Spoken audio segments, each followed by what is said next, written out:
Hello, everyone. Welcome back to Faith, Family, Fitness, and Finance.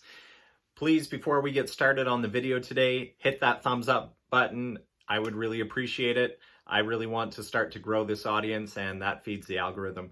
And also, if you could subscribe, that would be greatly helpful. So I don't know how many of you have watched The Last Dance on Netflix, but it's probably one of the only series that are on there that aren't a complete waste of time. So today we're going to talk about 5 different takeaways that I took from The Last Dance, and I think that it would provide value for you guys as well to think about these things. Maybe you haven't finished watching the series yet, and maybe this will be a little bit of food for thought as you watch that on Netflix. One of the things that really stood out to me was how different Michael Jordan's approach was towards everything, the way that he thought, the way that he conducted himself compared to his peers.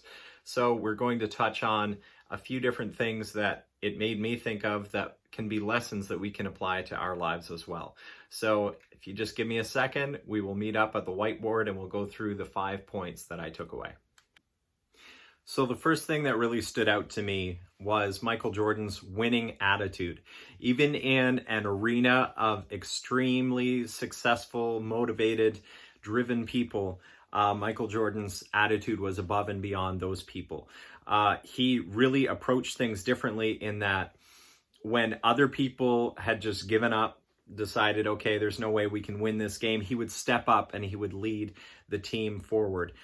He just had this winning mentality that he wasn't going to give up. He wasn't going to surrender to defeat when other people would have given up already.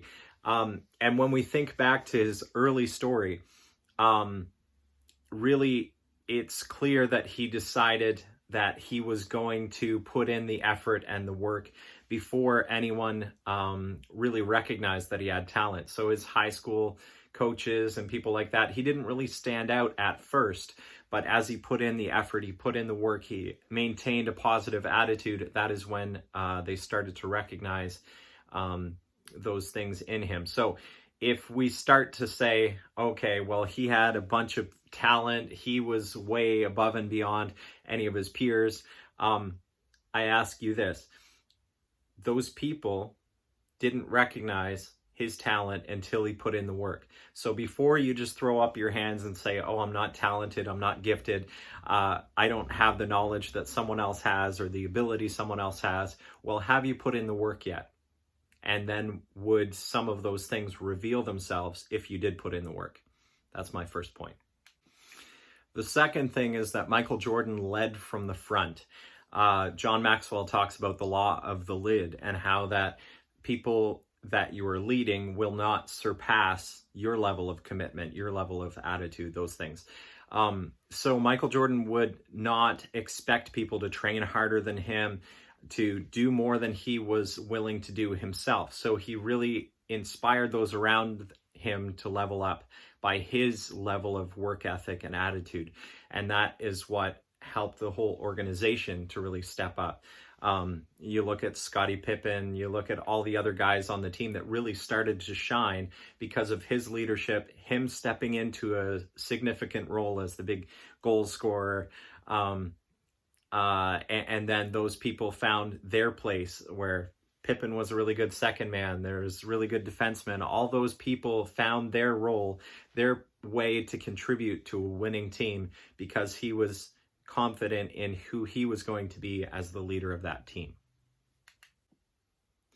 Michael would relentlessly pursue his goals, and he didn't let a sense of apathy, a sense of entitlement to seep into the team even as they'd already won championships and things like that. He was like, okay, no, I'm going to continue to put in the work, continue to set new goals for us to strive towards as a team. And I think that sort of vision is really important for a leader to have. Anytime organizations get bogged down, I think a big cause of it is the leader not having significant vision moving forward.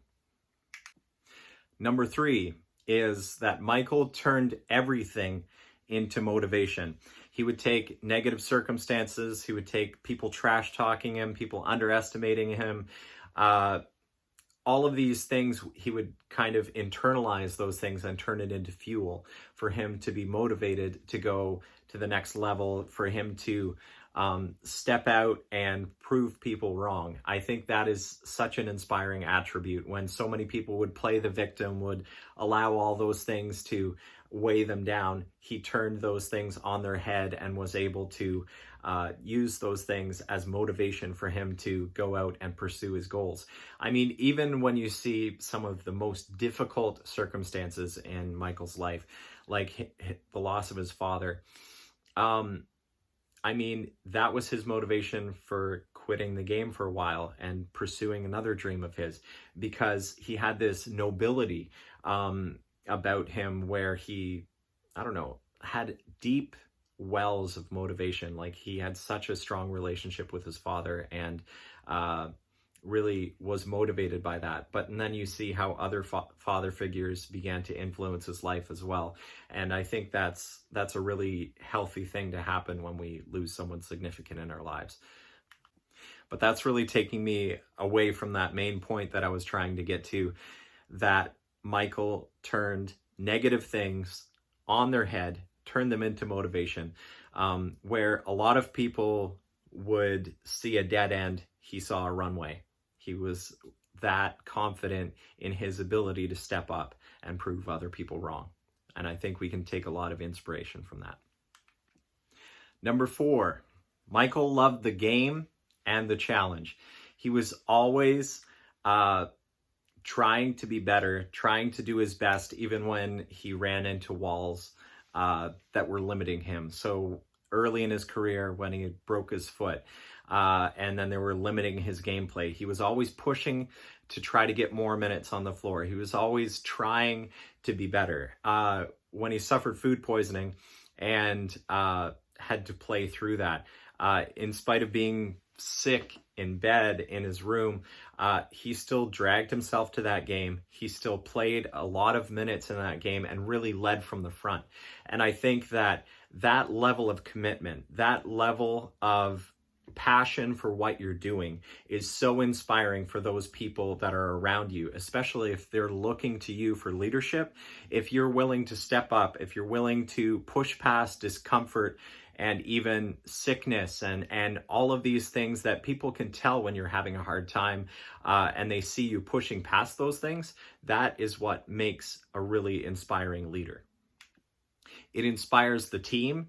It inspires those people that are just watching from the sidelines, and it can even inspire people that are watching decades later. So I think that's a really good lesson for us to learn, that when we really love what we are doing, when we really embrace the challenges that we are facing and we push through them and lead from the front, that is inspiring to the people around us. And that is a challenge that we always need to pursue, that willingness to embrace the difficulties that we face. Which brings us to number 5. Michael Jordan diversified his sources of income. Now, those of you who know me at all knew that I had to bring in a financial point here somewhere. But where a lot of athletes fall short is they don't think long term. They just think about the here and now. Oh, I'm going to buy the Bentley. I'm going to buy the Ferrari. I'm going to buy the big fancy house. And they're not thinking about 10, 20, 30 years down the road when they're no longer able to play, and how are they going to continue to support their families. So Michael Jordan, if you don't know, if you live under a rock somewhere, he signed a huge deal early in his career with Nike. And because of that deal, he continues to have huge income. So last year, he had an estimated $130 million of income that he brought in from Nike because of this deal that he had signed. And over his entire career, up until this point, he's brought in over $1 billion because of this deal that he has with Nike. And I think that is such a good mentality, to not just be caught up in the moment, not just be so short-sighted that you're not taking into account different things that can happen over your lifespan. It's so important to have a long-term mentality. And the reason he was able to diversify his income in this way is because he was at the top of his game. He was proving his worth to the world. And because of that, everyone wants a little bit of that magic. Everyone wants a piece of that talent. And so people run out and they buy sneakers because they want to be a little bit more like Mike, because he's inspired so many people. They're then motivated to buy his products just because they're so inspired by who he is. Which brings me to my closing thoughts and my challenge for today. So if someone was following you around right now, if someone was stockpiling footage of your day-to-day life so that 22 years from now they could show a Netflix special about your life, would it be an inspiring story? Would it be a story of grit and determination and someone just not giving up and putting in the effort and the work to move forward and to hit long-term goals and objectives? Or would it be a cautionary tale? Would it be them basically saying, don't be like this guy. Don't live life in this way because you'll end up like this guy will? Or is it somewhere in the middle? Is it somewhere in that gray, dismal, depressing, just average ho-hum existence that I don't know why people would watch that, but it would basically just be like, here's how you turn out average and you don't impact the world. So how are you going to live your life? Are you going to live a life that is worth emulating, that is inspiring to the people around you, that is leading from the front, leading with a winning attitude and just so engaged in what you're doing that it inspires other people around you? Are you just going to fall in the middle ground of mediocrity, average, or even worse, a cautionary tale? Thanks for watching.